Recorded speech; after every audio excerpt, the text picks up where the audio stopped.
right. Welcome to our Payments Geek Roundtable, turning payments complexity into a competitive advantage. We're proud to be payments geeks. We come by it honestly, and we're excited to have you with us. We've got a really fun topic today. It's how turning payments complexity into a competitive advantage. And this is something that's been coming up in the market and a lot of discussions that we're in, like what is payments orchestration?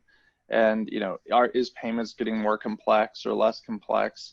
And then most importantly, what can you do as a merchant or a corporate to really use all these market dynamics to your advantage, to really drive better acceptance, lower rates? And how do you make payments something that helps your business without it becoming a distraction from your core business? So we're going to be diving into how you can turn payments complexity into an advantage. So I'm going to go ahead, let's introduce ourselves, and we are going to dive right in. Really excited to have Lynn Holland with us today. So really quickly, my name is Brian Billingsley. I'm the Chief Revenue Officer here at Modo. Been here just over 2 years. Prior to that, I was the CEO of North America for Klarna. We launched the North American market with a bunch of great folks, and actually Modo was a part of that, where we used some of their technology for that. Prior to that was at Alliance Data Systems, and before that was at FIS. So payments geek through and through, kind of been on many sides of the payments ecosystem. And I'm going to turn it over to Lynn, who is a much sharper dresser, to introduce himself. Really excited to have him on the Modo crew. Hello, good day. I'm Lynn Holland. I've been with Modo now for a couple months, and I've been a payments geek for, well, I guess well over 25 years. Primarily, I've been engaged with companies that deliver software and solutions to much of the ecosystem we're going to talk about today: shared financial systems, S2 systems, and most recently, ACI Worldwide. I joined Modo, like I said, 2 months ago, and this webinar to me is really interesting because it really sort of draws out the different approach that not just Modo, but the industry is taking and needs as we address some of the complexities we're talking about today. You'll hear the word orchestration come up quite a bit, and will be central to this discussion. And that's one of the things I think that led me to really come on board at Modo, was that capability. So with that, let's go. Awesome, and we are super excited to have Lynn. We have been drinking from that well over the last month or so since he's been here. We've been learning a lot. You think you know everything in payments, and someone like Lynn comes in and shows you that you still got a lot to learn. So it's a lot of fun.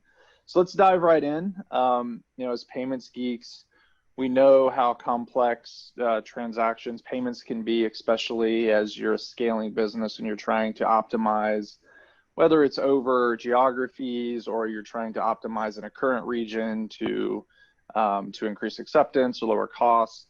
That complexity can be, it's definitely there, but sometimes it can be tough to explain. And we've actually found several of our clients, especially where there's a newer movement inside of the organization to optimize payments. They know that there's a there, but trying to explain that complexity to the broader org and the CXOs can be a challenge. We kind of want to start with kind of what do we mean by the complexity and how did we get to this point? So that's where we're gonna dive in. All right, Lynn. So let's get started. First, we're gonna look at the complex ecosystem in payments today and how we got there. And so, this slide. There's a lot of logos here. Maybe take a few minutes and just explain, what are we looking at? There's a lot of logos. If you're newer to payments, you're like, wow, do I really have to work with all these people? Like, what is it? Tell me what this means. So thanks, Brian. It's not a complete picture, but I think it's pretty representative of the ecosystem that many companies and merchants find themselves dealing with as they utilize different forms of payments to support the needs of their customers. The first thing is really to think about is the breadth. And the complexity that underlies the breadth of the providers and the products and services that you need. On the left side, you've got payment hubs, payment switches, payment gateways that we'll talk about more in a moment. but that's really about securely initiating payments and managing that authorization. Typically, it's been that authorization and that completion of your authorization payment that those three entities have really focused on. On the right-hand side, you've got something that, while it's not new, it's an ever-evolving piece that touches the whole ecosystem, and that is fraud protection, risk management, and compliance. So you've got folks that are bringing new technology, artificial intelligence, machine learning capabilities, and then you've got companies that are doing things such as sanctions filtering and AML identification, reporting, and handling those compliance processes for you. So it's quite complex. And in the middle are the partners that you're going to use. Someone to help you process your transactions in that payment service provider, that processor, acquirer, PayFac model. The type of payments you want to offer, be them traditional card products, alternative payments. Some of those are digital wallet-based payment initiation methods like Apple Pay that in many cases are just utilizing the credit card rail or an ACH rail, other existing payment models. Then you've got new payments such as Ideal and so forth, Klarna, and some of these folks that are really bringing in new customer journeys and new capabilities at the customer interaction points. And last but not least, there are products and services that you want to offer, financial services, be it private label card or loyalty and prepaid services. And last but not least, you've got, in some cases, you may be selling big ticket items and you need to offer broad financing capabilities right there at that customer interaction point. You may need to offer instant credit, 90 days, same as cash, all of these complex customer journeys that are out there today. So it's a complex landscape. There are a lot of partners in each section. You've got the traditional things such as cards. You've got new payment rails evolving that are really going to potentially broadly offer new services, and that's in the immediate payments, the faster payments world. So it's complex, it's evolving, it's not getting simpler. So now let me sort of focus on a couple of things, Brian, that you brought up. You said, what's the role around a PSP versus a processor, an acquirer versus a PayFac? Well, that's right. Yep. PayFacs are definitely, you hear that term thrown around a lot. I mean, I think it's good. Like, what is that? And when's it good? When's it not? That maybe is a good follow-up as well to what you were going to say. Okay. So I think I'll start on the left-hand side with the payment service provider processors.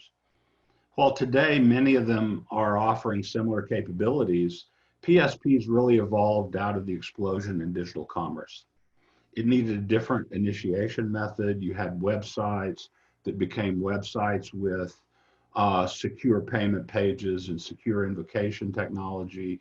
It became in-application purchase. It became marketplaces where other websites were selling your goods and services. So PSPs grew up to really help innovate and serve those rapidly evolving needs. They continued to evolve and moved into some other areas, and a lot of it driven by some of the struggles that some of your classic card present processors had in really driving high-speed innovation in the digital world. So PSPs really gained a foothold in many markets, and you saw them continuing to evolve. Acquirers also had the same sort of startup problems as the digital world exploded as the processors. And that really led to the evolution of the idea of the PayFac. PSPs found that not only could they start offering alternative payment methods ahead of the larger processors and some of the acquirers, but they found out that in order to do that, they needed to offer collecting services. So they started to acquire banking licenses, and they started to acquire bank sponsorships that allowed them to hold and move money and bring that same level of capability to alternative payment methods that the traditional acquirer and processor were bringing to cards. Then they saw that many merchants were looking for the ability to have options on where their acquiring services came from. So PSPs started to work with banks to provide BIN sponsorship to offer the ability to do card settlement and become an underwriter of risk and manage that entire relationship for their merchants. Again, traditionally focused in the digital world, but the lines have continued to blur between processors, PSPs, acquirers, PayFacs, and I think you'll see that continue to blur where those titles will become less and less important as we move forward. From your, this is just a random question. So from a PayFac perspective, like, is there, when might that be good and when might that be, I mean, can you get more value by going directly to a bunch of processors? And maybe is there an approximate size of a merchant where maybe it makes sense to not just take a buy rate, but to go directly to several of these processors or acquirers? Well, I think we're going to talk a lot about the concept of control and why that brings some value as we move through the presentation today. But in general, there's no one type of company or merchant. You may have companies that do a moderate number of very high value transactions that have different payment needs and different financial service needs than someone that's doing in the digital gaming world, where you do huge numbers of transactions, but they may be for $1.99 or $2.99, and they're micro type payments. So there's no really one need or one way to say this is the way a company should go, and as well as the evolution. But what we do know is that the complexity is there, and we'll talk about that and how an orchestration and control can really give you some leverage as we move forward through this. Got it. No, that's great. There you go. Payments evolution and history in 5 minutes. Brought to you by Lynn Holland. Well, let me finish one final thing. Maybe if you could go back to the previous slide. Sure, absolutely. We talked about payment hubs, payment switches, and gateways. Those terms are used a lot, sometimes interchangeably. This is my view, less sort of an industry broad adoption of the terms, but a payment gateway is usually the core technology of what's become the PSP. They have a gateway, they have a network of connected payment services, and they have a way to bring a merchant on board and process those transactions. A payment switch really is very much similar to that. They may have a different model on how they're deployed. Sometimes a company may have their own switch running in their own data center. Payment gateways are traditionally remote services accessed through a network. They're not software running in your premise or in your locations. Payment switches typically also have support maybe for more channels, broad support for the physical face-to-face commerce as well as the digital side. They also typically offer the accompanying encryption and security services you might need in that world. So that's payment gateway and switch. Payment hubs, similar to a switch, but the way the market's evolved, they've typically been focused more on payment scheme messaging and message and routing transformation capabilities, less about the business rules of a consumer payment or a wholesale payment. And what we have found is that in many cases, the payment hubs that you'll see represented on this slide, in some cases have focused more around things like Swift messaging, wire transfer, and real-time gross settlement systems. So really serving that corporate world and that wholesale payment world versus the consumer and retail payment world. That makes sense. And now you got me thinking. I have to ask one more quick question. So, and we're primarily talking about money in or accepting payments for this webinar. But when you think about payments orchestration, and there's a whole nother side of companies on here that we've that we've left off about money going back out. And I think I love buying and selling shoes. I'm a sneakerhead, so I think of the companies that are, that are offering that as a marketplace, and they're having to send money out. Is there an opportunity, and maybe we'll come back to it in another webinar, to optimize payments orchestration to help you with money going the other way for payouts? I think we'll see that there'd be many similarities, and maybe we should do another webinar on that. Cool. There's going to be a lot of the same benefits, I think, if you can get the control, that orchestration that we're sort of talking about representatively on the consumer side today, the money inside, if you will. On that side, where you're interfacing with your creditors, your businesses, potentially moving cross-border comes into play sometimes more often. But yeah, I think some of the capabilities orchestration brings is absolutely applicable to that as well. All right, let's keep moving. So this is, what are we seeing here, Lynn? There's a fairly simple diagram. I'm guessing it's going to get a little uglier as we go along, but why don't you run us through this real quick, and we'll keep building on it. So this is what I call the when we used to sleep at night diagram. Businesses didn't set out to become payments companies. Merchants didn't set out to become payment companies. They took cash. Everybody liked cash. They took checks in some markets. Some markets, checks never really developed as a consumer payment model. But then along came the concept of cards, credit cards being sort of the first one, travel cards with your dynamics. But Visa and MasterCard, as they evolved, they changed the dynamic. Merchants saw that if they accepted credit cards, they could increase sales, average value per sale, average number of times a customer might come in, and draw in new customers. So they moved to take credit cards, and that soon became electronic, and everyone was sort of happy for a while because the value and increased sales and revenue was offset the cost of the credit card. So that was where we were, but it didn't stay that way very long. Yep, things changed a bit, didn't they? And this really, I'm only going to make really 3 points on this slide. It's not as simple as the first slide, but the 3 things that changed was you had more ways to interact with the customer because of the internet. As consumers started embracing the internet, as infrastructure got rolled out across countries with the internet, it became a commerce channel. Very quickly, it was one of the first major applications that merchants and companies went to. Reach my customers more often, reach them where they work, reach them where they live. And that led them to saying, okay, now I need to accept some additional payment types. There's some complexity here I've got to deal with. So you have a new channel. You also had new services and products you wanted to offer.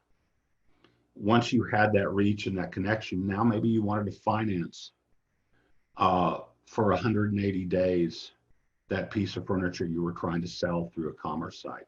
Maybe you want to offer a private label prepaid solution to try and drive incremental prepaid low risk sales, participate in some of the things that happen around prepaid with breakage and some of those things. So the products you wanted to offer expanded, the payments you needed to accept and the channels you needed to support grew. And that started making your back office a lot more complex. First, you were dealing with more third parties on the right. You still had your bank, but maybe now you also had a processor because your bank moved out of being an acquirer and a processor themselves, still managed your acquiring services for cards, but utilized a third party like a First Data to be the processor. So complexity grew because the number of channels, the number of payment types, the number of third parties grew. But again, still had a lot of offset of value and incremental sales and incremental revenue. So that's where that was. And that was not that many years ago that most companies looked like this. But today they look a little bit more like this next slide.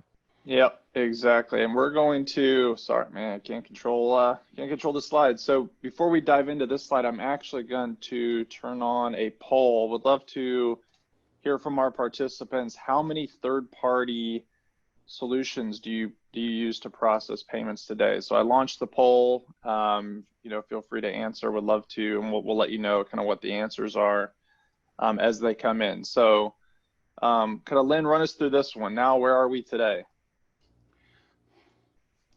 So as we talked about on the last slide, you still have things expanding, but a couple things got really different. Not did you just have more payment types, not only did smart devices evolve, not only did this new thing that's still evolving and getting defined called the Internet of Things happen, third parties increase like we talked about, but now your banking relationships may have gotten much more complex because of the internet, because of the products you can offer now. Maybe you allowed commerce through your website in different countries, in other currencies. And that is very typical for where things are today and where they're going. So you now maybe had banks dealing with you in different currencies. You had more complex back office links and more links into your core systems, your CRM, your loyalty, your ERP, your treasury operations, and then the processes built around those.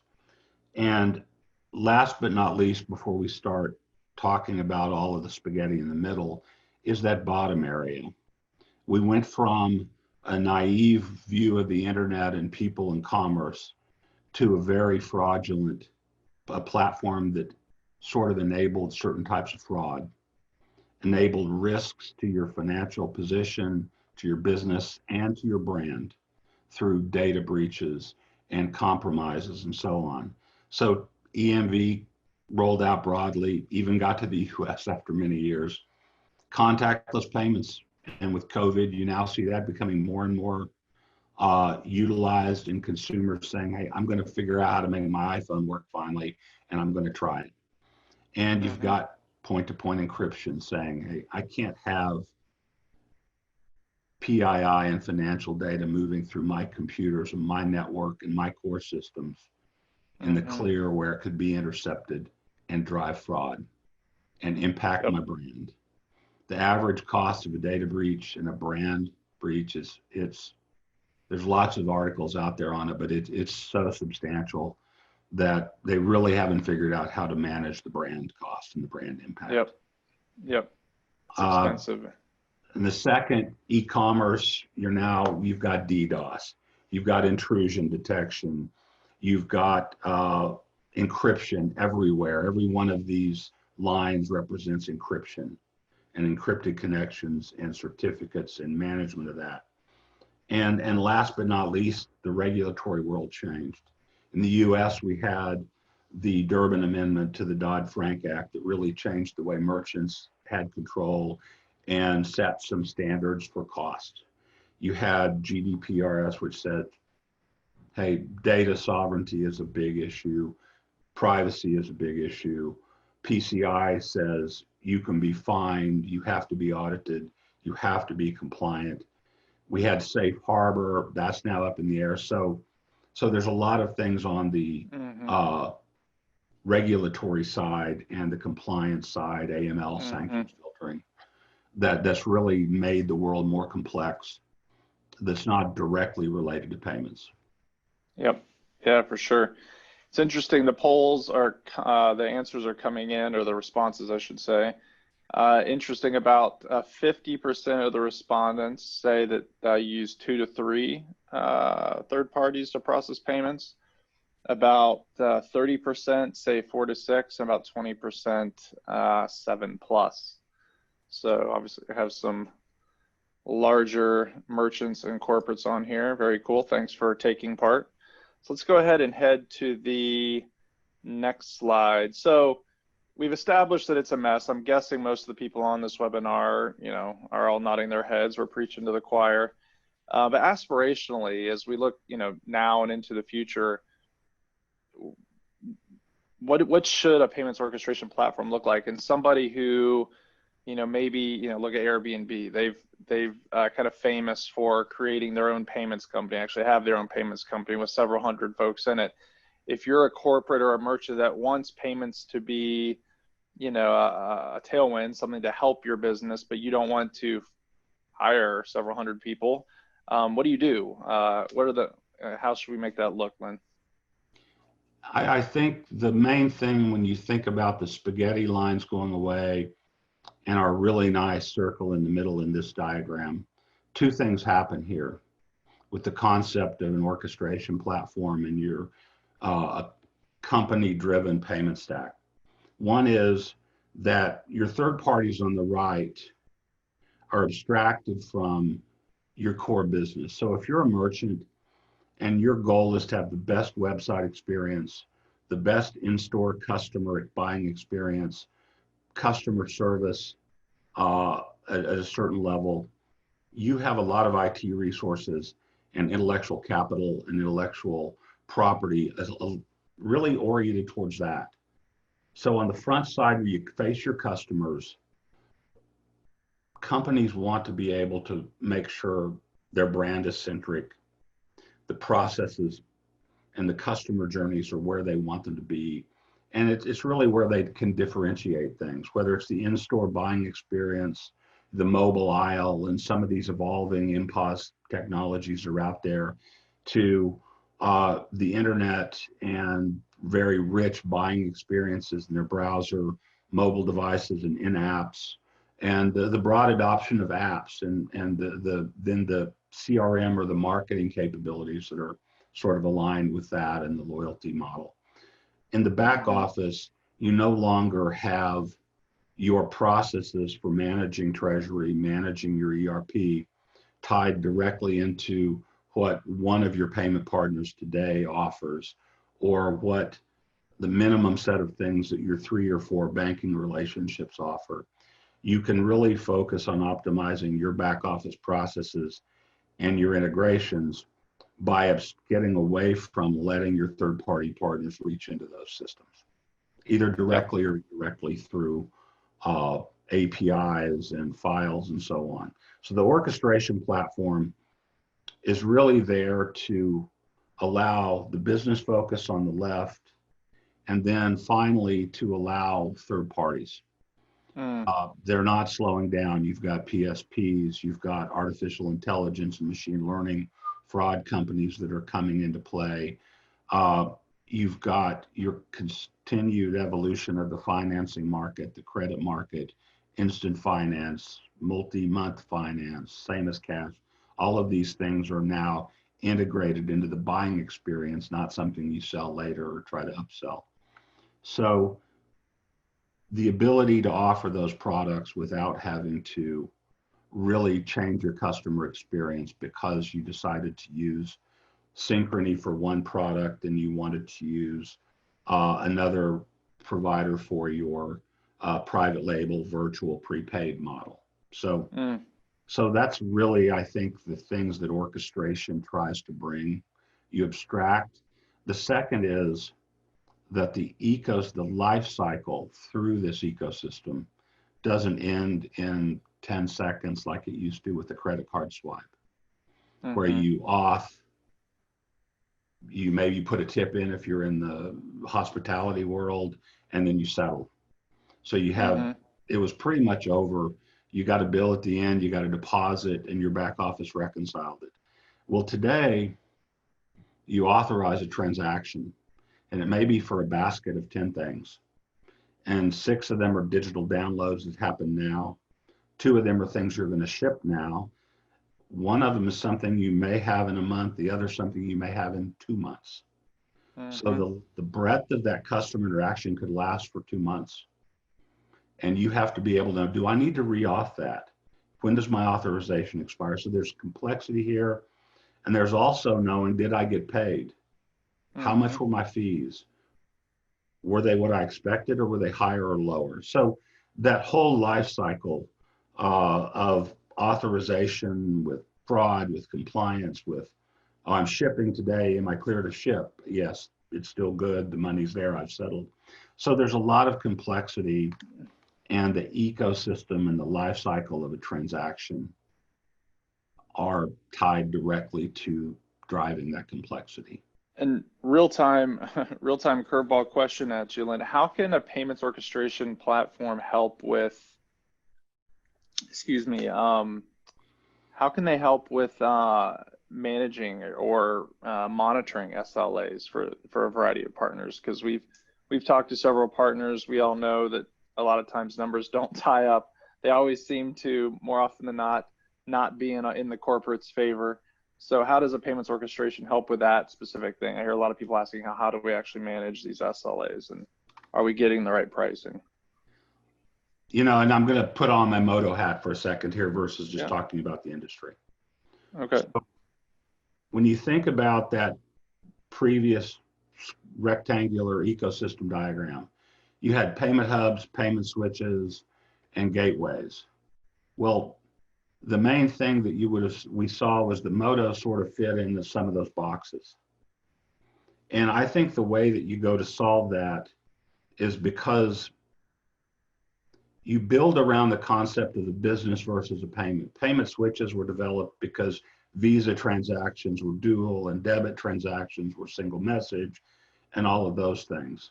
Payment hubs developed because Swift messaging was complex and the core systems were batch oriented, and so that sort of drove their development. Well, in the world of a modern payments orchestration platform, it's got to be driven around the fact that you've got a long life cycle of a transaction. You need to use state and the ability to understand expected outcomes versus real outcomes in real time. So the main thing I think that differentiates the Modo platform is how we built around that versus we didn't build around a connector model or a device terminal model or an ATM model. It was built around the concept that I've got a business and I need to know, are my orders matching my payments? Are my fees matching my expectations? And is anything stuck in the process and how is it moving? So I think it's that real-time visibility into my payment system is how you address that. And it's got to be built around business principles versus credit card principles or debit card or ACH or alternative payment method principles. Great. And please feel free to ask questions. We see questions coming in. There's actually one from the audience.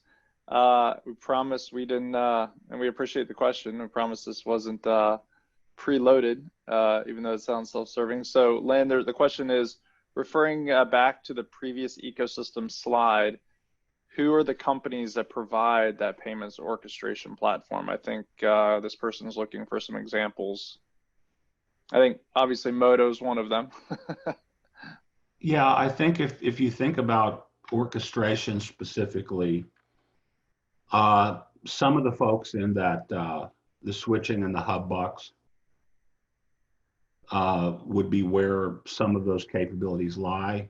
Having worked with most of the companies and the products that are in those other boxes, I think where the differentiation and how Modo spans the three is around the fact that it's built sort of from a business ledger and an accounting basis up versus the requirements of a payment system down. So that's I think where those capabilities lie. It's just a question of how much of one capability is in each one of those, and some of the payment hubs are focused on wholesale payments like we talked about and so on. Yep, and I think we're going to get into that in a minute because it's also about your approach, because there's a few ways to approach that orchestration problem, whether it's through one provider or not. But really quick, just kind of like give it to us straight, kind of why is orchestration key, Lynn? I mean, if someone's on this call and they're trying to, and by the way, everyone who's on this call, like if we'll share these slides, if this deckware or something in it can help you tell your story to your leadership team on why payments is important, feel free to use all or part of this material to help tell that story. So what are kind of the key bullet points? If the treasurer and the CFO, Lynn, you have 10 minutes, you're presenting some of these slides, why should a large corporate focus on orchestration? So conveniently, I think the 2 points are highlighted on this slide, Brian. Okay. Nice. Control and really control is really around three things: control over how you interact with your customer and abstracting that from how your third-party partners work, control over the products and services that you offer to your customers, and third, control over how your back office processes serve the business. They're not here to serve your third-party payment products. They're here to serve your business needs. And invariably, those are driven by your customer needs. So control over your payment ecosystem can drive the second part, managing cost. And we'll talk about some of that coming up, but those are the two things. And I'm conscious of time, so let's go ahead and move on. Yeah, we'll keep rolling. And I think we've heard recently, I won't mention names, but it's been interesting talking to some companies who do have more control of their payment operations, especially around COVID, where some of the large companies were able to very quickly, go from in-store to offering curbside pickup within minutes or, within a day or two. And I think that the ability to respond rapidly to whether it's a new payment method that's super hot or something like a black swan event like COVID that makes you dramatically change your business model, that's the kind of control that's really important. So a lot of, there's definitely two ways, and I'm overgeneralizing, two ways that merchants, corporates have tried to solve this orchestration problem. You can go through the single PSP where, you want a provider to kind of do everything for you. Typically you're paying a bit of a premium. And there are quotations mark around the single PSP because and I'm guessing you'll say, Lynn, as you said before, there's very rare cases for a large merchant that one provider can solve it all, or you go through a payments orchestration platform. You've built all those yourself. So we've talked to a lot of retailers, corporates who said, you know what, we've managed this because we wanted that control. We've built those integrations ourselves for the last 10, 15, 20 years, and now we're managing that spaghetti. So, kind of walk us through this slide. So I think going back to your initial statement, the poll we did just a couple minutes ago sort of illustrated the fact that there is no such thing as a single payments partner, single one source provider. And that's not saying you can't necessarily have a single provider for your cards business, but it doesn't address your financing, your instant financing, your private label card business, or your loyalty business. So you can have a single provider maybe for a single payment product. But the issue still is, and the complexity comes in with those red cross first aid signs on this slide, is that you now have them reaching into all of your core systems, and in some cases directly or indirectly driving your customer journey and your back office processes. We said it before on the right side. The other piece that orchestration brings, let's talk about what you said on the previous slide about managing the SLAs and managing the performance side of things. Having the ability to manage where you send your transactions. We've learned in the digital world that one path to an authorization is not necessarily the only path or the right path. You have a processor or a PSP that might be the best and give you the highest authorization rates with the totally acceptable fraud rates when the transactions and the cards are UK issued cards being used at a UK or a US merchant, but may give you much lower rates when it's a German or an Austrian card being used in those same places. So knowing that and being able to tune your routing without having to go in again into your core systems and recode things that you've developed over the years is very important. The other thing is, I mentioned the Durbin Amendment earlier. One of the parts of the Durbin Amendment told merchants that you can now have a preferred payment model. You can now incent your customers to pay you in a special way or a certain type of payment. So being able to go direct to banks, as you evolve and you have a relationship with banks, being able to take advantage of some of the things such as near real-time NACHA in the US, or the new SEPA instant credit that's coming live this year in the Eurozone, and those other sort of evolving payment types, again, without having to recode your customer experience, without having to understand the PCI or the PII or the GDPRS ramifications, and to use your loyalty to steer. So having the ability to abstract your business and how you want to manage your customers from that ecosystem, again, really strong. Yep. Yeah, and I think you moved on to this slide, and I was being a bad moderator and not changing it. I do want to throw you, because we are payments geeks and we're not afraid of any question. This is a real-time question from our audience, Lynn. So here you go. It's a good question. If I'm buying goods from a supplier using ACH as my payment method versus real-time payments, what system should the supplier change to ensure that I get a faster delivery when I use RTP? If I'm paying faster, I should get my order faster. That's an interesting question. Well, I think it's, if you think of set ACH versus real-time payments aside, the main difference in the two is a level of finality and a lower risk. There's nothing that prevents a merchant from doing an ACH transaction and letting the person take a $10,000 piece of construction equipment out the front door at the same time. It's the risk. You know your customer and you've got a history with them, then maybe you take the risk. Real-time payments helps you do that more broadly, more quickly. So that's really the difference, is the level of finality and the risk profile you can get.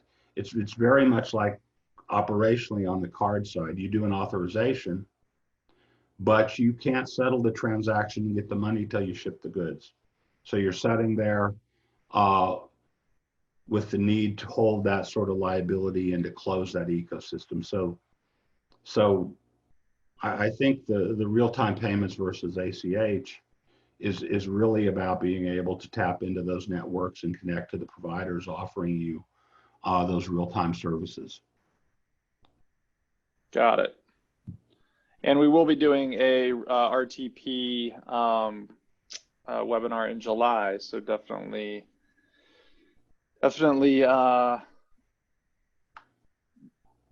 log in for that as well. So I need to wrap up. We're getting close to 45 minutes past. There is one more poll as we wrap up. Would love to hear, and this sounds like a softball question, but we do want to understand, do you think payments will continue to become more complex, yes or no, or depends? And would love in the comments why. Like, obviously we think it's going to become more complex, but there's opportunity to add value to your business. We'd love for you to tell us that we're full of it, and why, because we love to hear the counterpoints, and it makes us better as well. So feel free to let us have it if you disagree. So, Lynn, wrapping up, like, again, what are some parting thoughts as our audience is thinking about payments complexity? Maybe some are thinking about, what do I do? Where can I start from a business? What are just maybe some parting words to leave our audience with? Well, I think where you can start is actually one of the most complex questions, real quick. The complexity is changing. The real-time question sort of pops up. As you think about offering more services, start with, how can I start and get that orchestration piece in place? How can I start disconnecting? So think in terms of doing that as you move towards a new payment type. Understand that it's not a download a piece of software and set it up. It is a complex world, and we've talked about complexity. But I think that the place that is going to pay the quickest dividends is as you see that control bar move from the third party to you. And so starting with something that can add value to your business, as well as starting with something that may be a particular pain point. and you're going to be reinvesting in engineering with the new third party maybe, or making a move into multiple countries. So think about those drivers that orchestration can support and lay the groundwork to get to that sort of nirvana picture that we painted earlier. Yep. Two more questions, and then we will say goodbye from the audience. The first one, regarding real-time payments, do you feel that it will be offered as a payment method in different channels, especially online and mobile? Absolutely. It's already starting in some markets. Some of it is a regulatory, the SEPA instant credit transfer that we talked about earlier is going to really provide a vehicle for consumer to business payments. It's going to bring that finality and that risk profile that merchants need without necessarily dragging the cost of interchange along with it. In other markets, it's very market specific. In the US, right now, that consumer to business model is not really part of the real-time payments. The Fed Now program, which is still quite nebulous, but is a stated direction of the Fed, would include the payment instructions that could help do that. Fintechs, though, are where it's really coming into play. They're taking these payment rails and wrapping consumer products around them, whether they're person to person, like you've seen with Zelle and Venmo, or they're going to morph very quickly into third party with three party, where you've got consumer, merchant, and potentially four party with two banks. So as those payment types evolve, without a doubt, as long as merchants can maintain a quality customer buying experience, it will happen.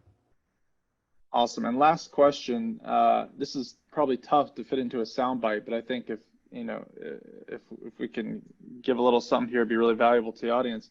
Like sometimes you run into where the executives, the top brass, just say, well, don't payments just work? Like maybe it's a company that's been around for a long time, and someone's pushing this rock up the hill, and someone at the top just says, we accept payments today, we send payments out, don't they just work?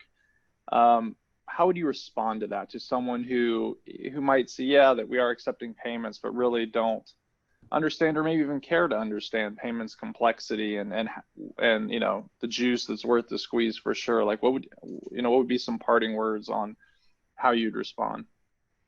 So I would draw an analogy to the automotive business. I have a classic Mustang, and I can work on that car. I can't work on my wife's Lexus. That's the difference between the payments we saw in that first picture and the payments of today. The complexity under the hood is just massive. And it's very hard for business to truly outsource that to someone without either adapting their internal systems to meet that third party's needs, or without constricting the services and the products they offer to fit those. So it may not be the best analogy, but it's sort of the one that came to mind. Yeah, no, I think it works. And I think the audience agrees with you. I mean, I was hoping for some counterpoints, but 100% of folks feel that payments are going to become more complex over time. So, well, with that, I know we're over time. Lynn, thank you so much. It's always a pleasure to hear from you and the knowledge that you've built up in this industry. If you have any questions or we can help you tell your story to your executive team, please reach out. We'd love to hear from you. We'd love feedback. And if there are any more questions we can answer, we'd be happy to follow up with you after this. Have a great day, and we'll talk to you soon. Bye. Great. Thanks.